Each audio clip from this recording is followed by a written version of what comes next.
This is the Latin News Podcast, episode 6. I'm your host, Richard McCall, here based in Bogota, Colombia.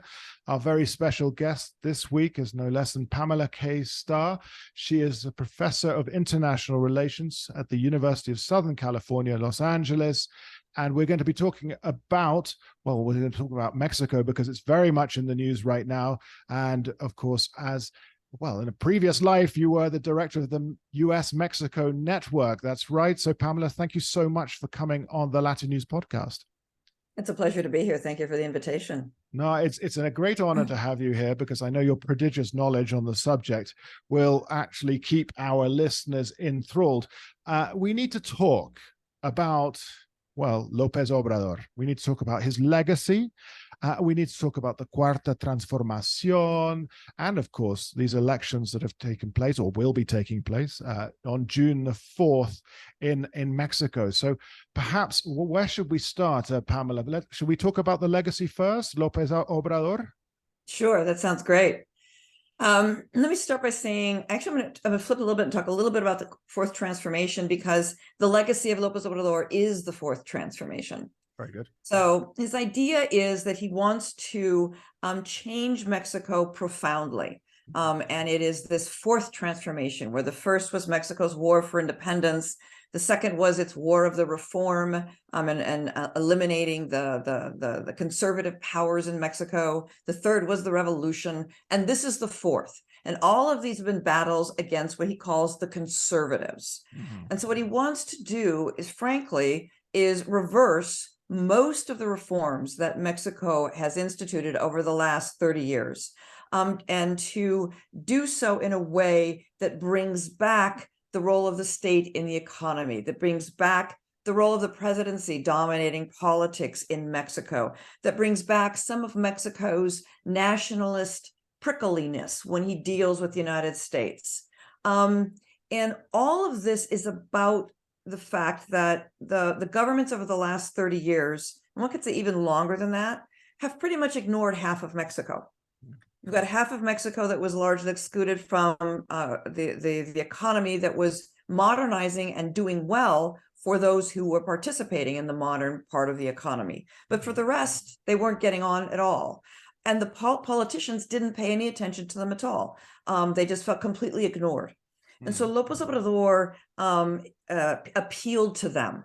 He's done so in a very populist way, where he's creating an emotional connection between this half of Mexico that feels excluded and him as the first politician who understands them, who stands up for their concerns, who may not be achieving a lot right now, but at least has their interests at heart. And without that, nobody can ever achieve anything.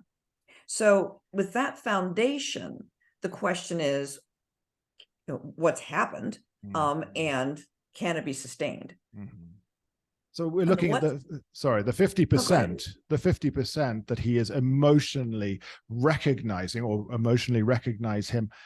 You suggested that, not a lot is happening. So is he going to get a few wins in this final year? I don't think so. I think now he is very focused on simply 2024. Mm-hmm. He's focused on the elections on Sunday, particularly in the state of Mexico, because it is the most important state in Mexico economically and demographically, and in terms of its state budget, which we'll talk about more in a minute. But it's also, he's focused on the presidential election. Mm-hmm. He understands that in Mexico, the last year of a president, the presidency's power begins to seep away. Because we're in this process of transferring power to whoever his successor will be. Mm-hmm. So he has said publicly that he cannot complete the fourth transformation. His successor is going to have to do it. There are things he's going to try to get through, but I don't really imagine something really big is going to happen between now and 2024. Again, his focus is on the election itself. That being said, the fact that he hasn't achieved a lot doesn't hurt him. If you look at the polling in Mexico, it's very interesting. Mexicans are very dissatisfied with the security situation, but they think he inherited it. It's not his fault. They're very unhappy with how the economy is working nationally. They recognize that he hasn't fulfilled his promises. But if you ask them about your family circumstance, the majority says, I'm better off, and it's thanks to López Obrador. That's an interesting situation. It sounds like then he inherited, okay, well, we can suggest that he inherited a poor situation, but his popularity continues then on what is it really an indictment of previous presidents.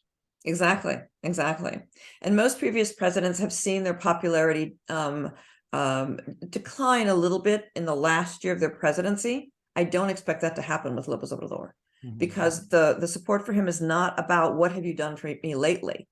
It's that emotional tie that I trust you and you're my guy. And so then has he anointed a successor? Not exactly. Everyone knows who his preferred successor is. And it's Claudia Sheinbaum, the mayor of Mexico City. She is his creation.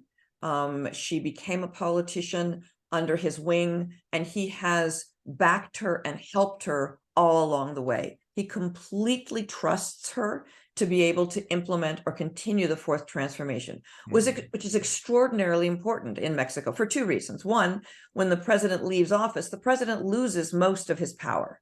Now, López Obrador will sustain some because he still controls the movement.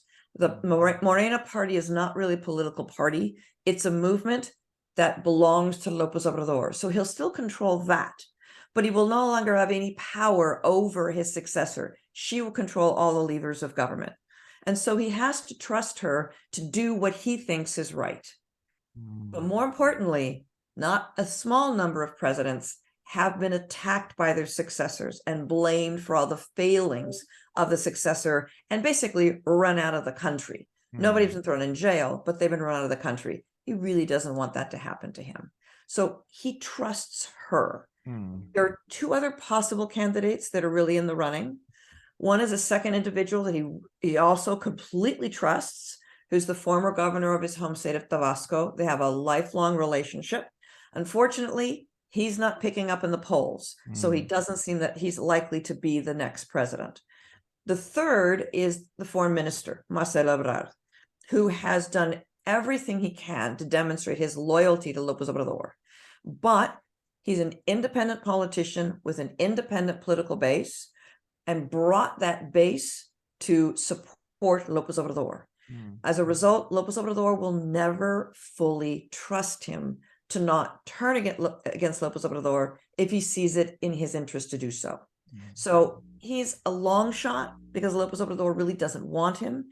He's there in case a crisis happens, particularly an economic crisis, because the business sector trusts him. And I think that's the only circumstance under which he's apt to become the next president. And all three of these so far are clean of scandals or clean of any heavy baggage?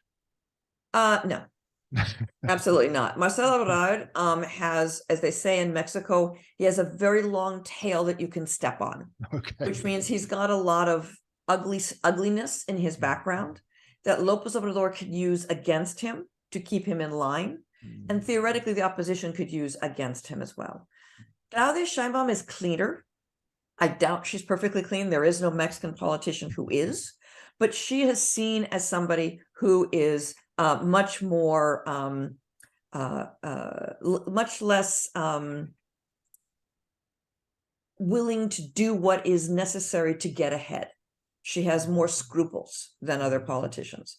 And some people say that's a good thing because you need that kind of a politician in Mexico. Some are concerned about it because if she has scruples, she may not be able to do what is necessary to govern the country.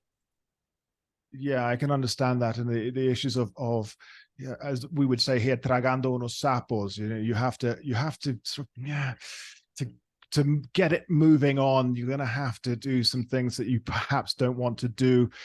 Well, so you were mentioning though previously that this again, this state of Mexico, Estado de Mexico, the elections and this budget. Tell us a little bit about that. Sure. Mexico State is the most populous and most diverse state in Mexico. It has it's sort of a mini Mexico in that it's got some of the most advanced production in the country. Some of the wealthiest people in the country live there, but it also has indigenous communities that are amongst the poorest. It runs the gamut. It's physically large, not the largest physically, but it also is has an enormous state budget. And that budget is the largest in Mexico. And that's important because state budgets traditionally are used by the party in power to help finance presidential campaigns. The woman who looks like she will become governor of Mexico, governor-elect on Sunday, is from the Morena party. And she is very close to Claudia Sheinbaum, as well as being close to López Obrador. So that should help Claudia Sheinbaum's candidacy for the presidency. It seems like it's lining up. It does seem like it's lining up. There's still a long way to go, obviously, until elections, but it seems like it's lining up. And I mean, that puts us into this conversation about, you know, the Morena party is vanquishing the PRI, the PRI. I mean, they really have been, this dominance over however many decades does appear to be vanishing over time. Yeah, and I would argue that there's a couple of reasons for that. One is that the people felt betrayed by the PRI. They felt betrayed by the PRI at first because it was a party that was supposed to be for the poor, for the people, but it actually saw inequality grow in Mexico under the PRI. They also had multiple financial crises, which wasn't endearing to the people. But that last financial crisis in 1994-95 was under President Carlos Salinas, who had promised the people that this enormous economic reform we're doing is going to generate well-being for everybody forever. And instead it brought an economic crisis, which really undermined people, which is very important in understanding how Mexico finally elected an opposition candidate as president in 2000 in Vicente Fox. Fox and the PAN kind of governed Mexico okay, but they didn't do really well. And as a result, the PRI came back, promising that we will do better. We are the solution. Come back to us. Trust us. And what you got was a president who was one of the more corrupt presidents in modern Mexican history. And that soured the people on the PRI, sort of like, this is the final shot. It also, within the PRI, there's this recognition of we're not doing so well. So a lot of PRI politicians have abandoned the party. Most of them have gone to Morena. There's the fear that that's what's going to happen after Sunday, because the Mexico state has never been governed by any party after the revolution except the PRI. Since 1929, it's been under the PRI, almost 100 years. So to lose that state means that the PRI has basically lost its foundation stone in Mexican politics. And I think a lot of PRIistas will take that as the sign that my future is not in the PRI, my future is someplace else.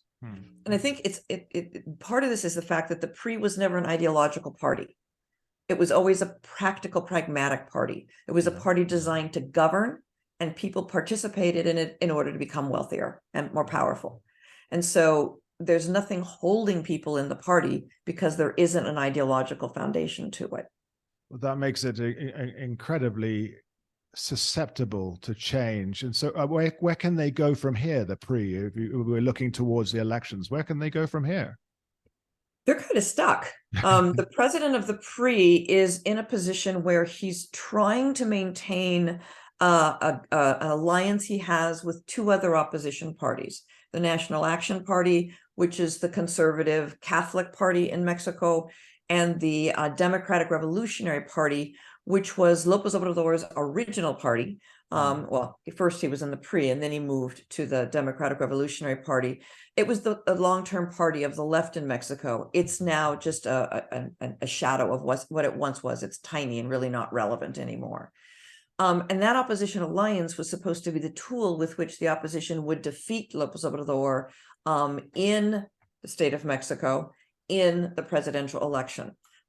They haven't had success in the state of Mexico. It looks like they'll win in the state of Coahuila on Sunday, but that's a much less important state. It's significant, but much less important. So the PRI has that, but at the same time, the president of the PRI and the party has been making side deals with López Obrador. a lot of pre-governors, it appears, including the governor of Mexico State, have agreed to not campaign for their candidate to succeed them and let Morena win in exchange for good treatment from the government. Most of them have become ambassadors. But the main thing is they don't get thrown in jail for the corruption that's behind them. So there's a party that is playing a two-level game. They're playing with the opposition and they're playing with Lopez Obrador. And it's unclear which way they're going to go. They say they're going to stay in the opposition alliance. We'll see. It strikes me that these are total relationships of convenience, almost for the individual. So what we're looking at when you talk about these different parties, the PAN, the PRI, and the PRD, isn't it? Those are the three, and their coalition is the Va por México. Yes. All right, and I mean, but again, we are waiting to see how this all pans out. It's not clear right now. This does not bode well for them whatsoever. But again, it's a year is a long time. You sort of talked about López Obrador remaining as the what would you say? I mean, he's the ideologue of the Cuarta Transformación. This is his thing. So he is not going to sort of retire to his ranch when he leaves power. We can expect him to be very much involved. I'm not convinced of that. I think he honestly wants to retire to his ranch, but he will only do that if he trusts who succeeds him. Okay. And he will have to come back from the ranch from time to time to help Claudia Sheinbaum, because she'll need the movement. Without him in front of it, the movement will just divide into multiple parts. There are a bunch of warring factions within Morena, and only López Obrador holds them together. So she will need his assistance holding that movement together. And that is the power he has over her beyond her basic loyalty to him, which is profound. She's extraordinarily loyal to him. The other thing he has over his successor is this little piece of legislation, little change in the Constitution that got approved a couple of years ago.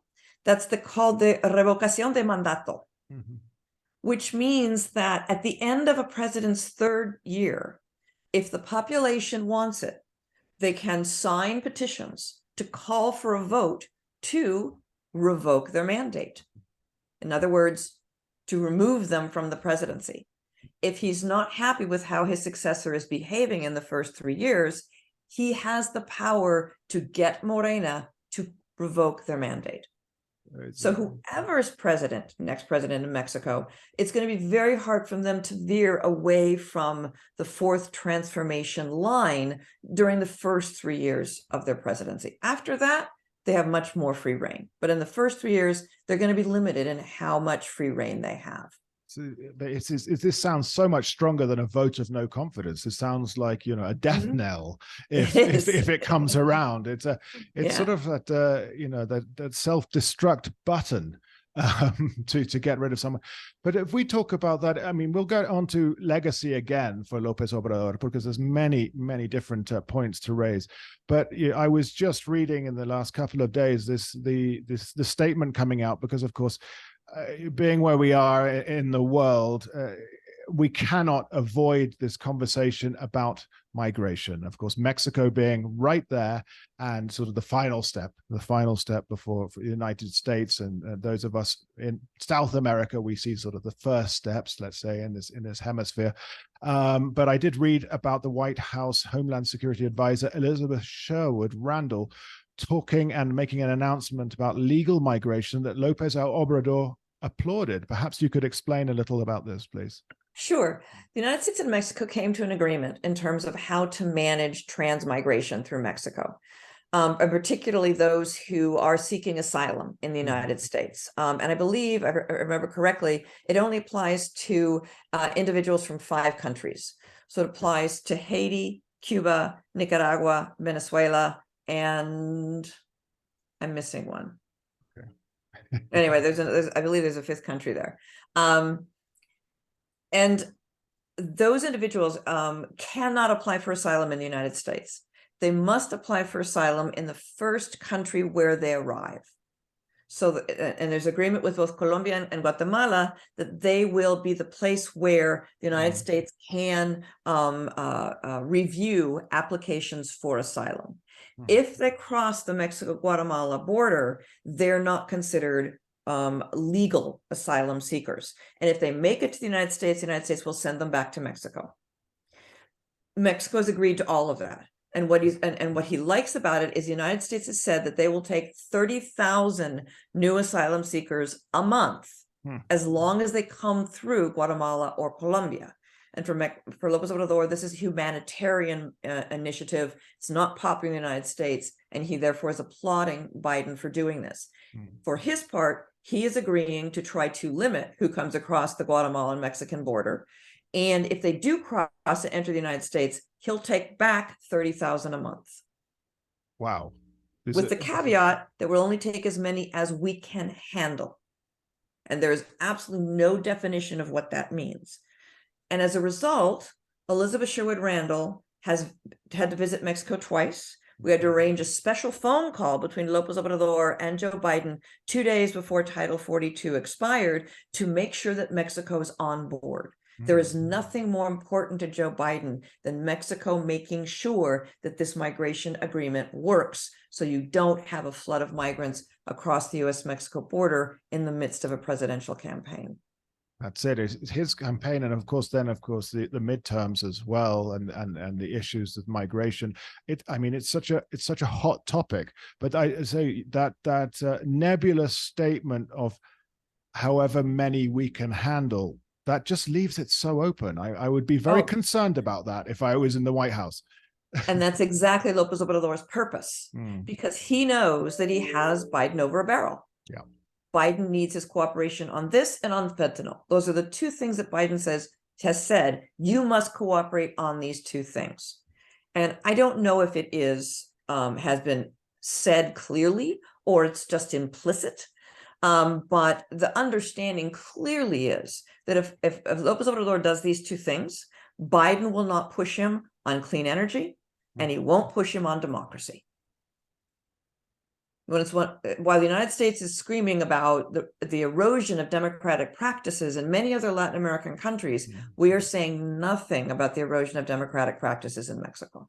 Okay, so this very much nicely feeds into the legacy side of things, because Lopez Obrador has been, there has been an assault on autonomous institutions, mainly the electoral authority, and of course, threats to journalists.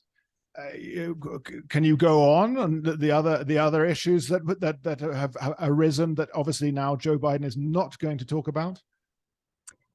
Yeah, let me take a step back, because you asked about his legacy. In terms of the other things Biden's not going to talk about, I think you basically covered it. It's the big issues of, the United States is going to talk about journalists. Yeah. We'll talk about that. But Lopez Obrador, his response is, not my fault. I'm not doing anything. This is not me. I allow for free speech. This is not me.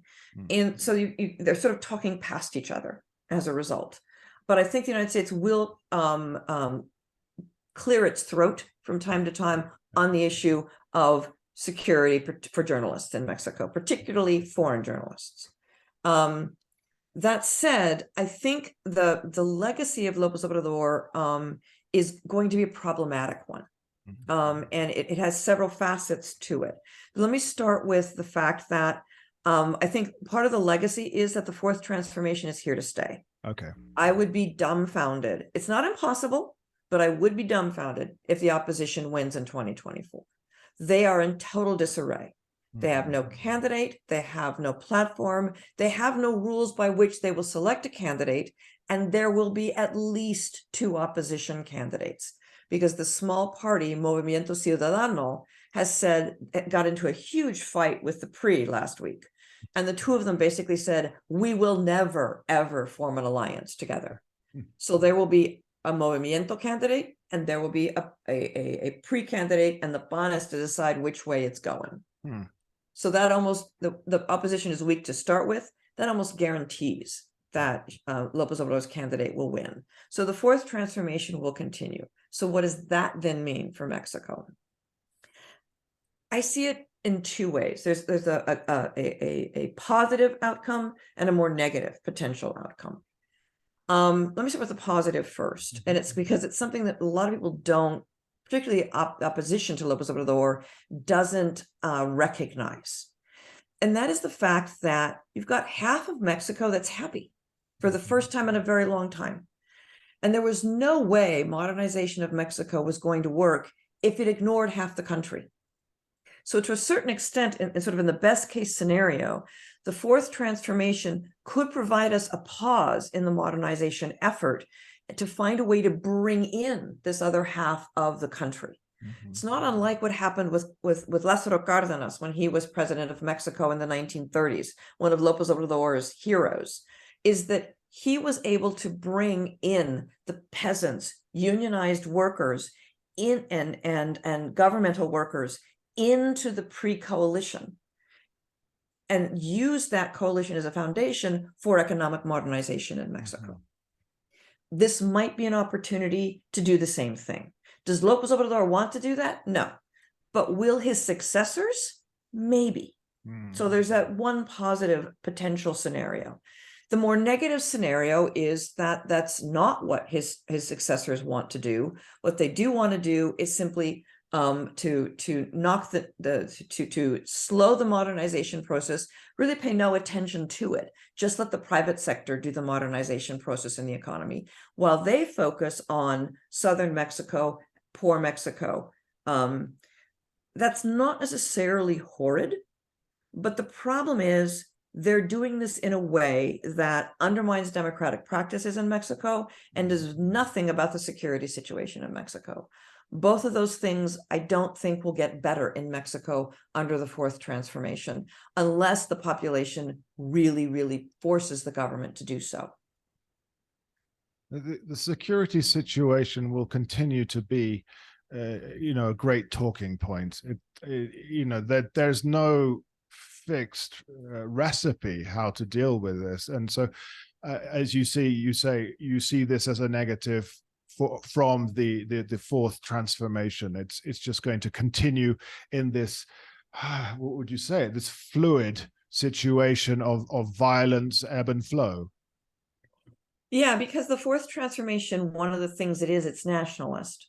And so one of the things that López Obrador has insisted upon is that in the battle against organized crime, Mexicans do it in Mexico, Americans do it in the United States. And part of this is because he truly despises the Drug Enforcement Administration. And it's not hard to despise them. They have been arrogant. They have been inefficient. They have been ineffective. But it's all it's the institution the United States has. Yeah. The Drug Enforcement Administration just isn't as good as they need to be at their job. And they have the tendency to ride roughshod over their foreign counterparts. And that's what rubbed López Obrador the wrong way, to the point that he is really hamstrung what they can and cannot do in Mexico. And they're very frustrated by that. Will a successor to López Obrador be more willing to allow them to operate more freely? I'm hesitant to say yes, because that nationalist nerve runs deep within Morena, within the fourth transformation. There's a possibility that it might work, but I'm just not convinced of it. And it won't work if the United States doesn't look like they're doing their part, much more aggressively trying to deal with the flow of arms into Mexico, and much more addressing the addiction problem in the United States, which is creating the demand for the drugs. So I don't have, and then just add to it the fact that this is an incredibly difficult problem to solve, even if we were cooperating and effective at it. So I don't see a lot of upside on the security front. Do you get the inkling? Do you get the feeling that López Obrador enjoys to sort of needle the DEA in this? It enjoys making life difficult for them? I wouldn't use the word enjoy. I would rather say that he feels that they are a threat to Mexican national sovereignty. They're a threat to Mexico's policy autonomy. and he simply won't broker that. Okay. That's fair on that one. And one thing that came up a lot in this last intervention was the issue of nationalism, and I think that comes back to as resource nationalism has been a major issue in Mexico when we talk about that too. But also the increase in the role of the military. Perhaps you could address these two items. Sure. Let me start with natural resources, and basically we're talking about energy here and lithium.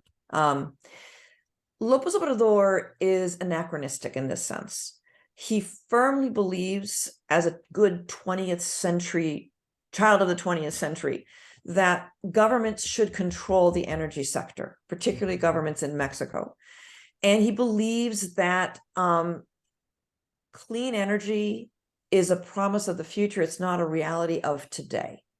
And therefore, there's still a need for petroleum in the world economy.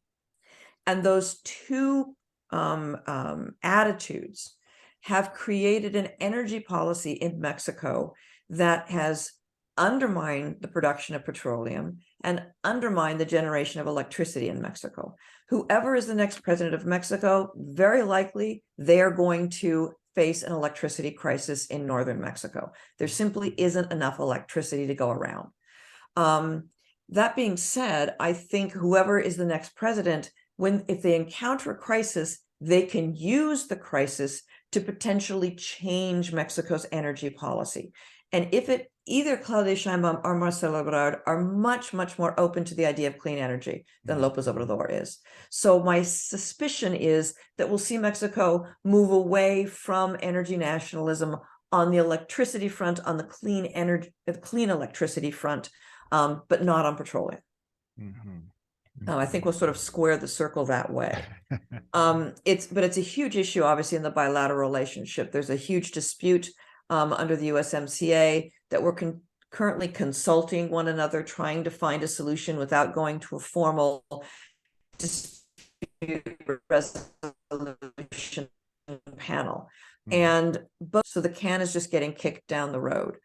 So I think that it won't get resolved bilaterally. It's only going to get resolved when Mexico hits a crisis. Okay. But in terms, in terms of quickly, when we look at sort of a clean energy, a new energy, and López Obrador being anachronistic on this one, but if its successors move on it, is it a move away from the Cuarta Transformación then? I don't think so. Okay. Because the core of the Cuarta Transformación is Mexican energy sovereignty, which they're never going to achieve, but governmental control over the energy sector. And what López Obrador has been able to arrange is a federal electricity commission that now controls the majority of electricity generation in Mexico.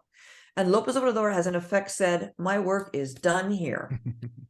And so if there were a move toward increase clean energy production by the private sector, there's room for that to take place and still have government dominance in the sector. So it's not a reversal of the forced transformation. Okay.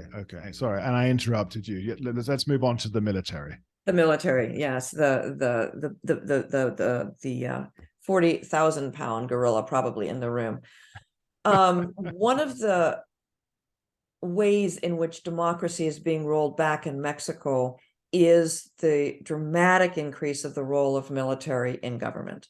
They control not only federal policing, they control customs, they control railroads, they control ports, they control airports, they're going to control an airline, and they also control wait a minute, I think that's it. I think I've forgotten one, but you get the gist. It's enough. Yeah. But more importantly than what they control, because what they control can be rolled back by a future president, theoretically. There are two huge problems here. One is that by controlling all of these things, and particularly customs, which is profoundly lucrative, they have a source of revenue independent of their budget from the federal government. If this were to develop, they would no longer be dependent on the civilians for their budget. Because technically the civilians can cut their budget. They don't do it, but technically they could. And that leads to some civilian control over the military, even though the Mexican Secretary of Defense has always been from the military. So civilian control has always been a little tenuous in Mexico. The core of it has been the control over the budget. And my concern is that's weakening. And the other huge concern I have is that the leaders of the military in Mexico aren't just pro Lopez Obrador, pro the fourth transformation. They have bought into the idea of Obradorismo. And so the concern I have is that at a point in the future, should an opposition president come to power, will the military support them? It's a question that Mexico had to deal with in its original democratization process. It's now resurged. It's resurgent. This is a very present, I would say, threat, and continues upon the line of, again, this rolling back of the democratic process in Mexico. So again, you've expressed fears. We don't know, obviously, how things are going to pan out. There does seem to be, everything in place for a Claudia Sheinbaum presidency. Again, we don't know, but were it to come to, if perhaps if we say, the sticky situation where the voting is too close to call, then the military could, very possibly get involved. That's a real concern. But I think it is a misplaced concern right now, because I don't expect a close election. I would be surprised, very surprised, if there were a close election. I think the Morena is going to win this, win the presidency in a runaway. The question is, do they get what López Obrador wants, which is what they call a carro completo, which means they win not only the presidency, but all the governorships and a 2/3 majority in both houses of the federal Congress. That's what he's shooting for, not just the presidency. So it's going to make for an interesting next 18 months, because he's going to pull out all the stops to be able to ensure that Morena has full control of everything. Certainly an interesting time. You've got a lot on your plate for the next 18 months, I think. Never a dull moment. Never a dull moment. Well, I think we should wind this down now. And I just say thank you so much to Pamela K Starr, who's a professor of international relations at the University of Southern California in Los Angeles. It has been really a revelation to listen to some of these points of view, and of course the facts, which are all, again, they lead at this moment in time, as we talk here in June 2023, to a most probable Morena presidency in 2024. Agreed.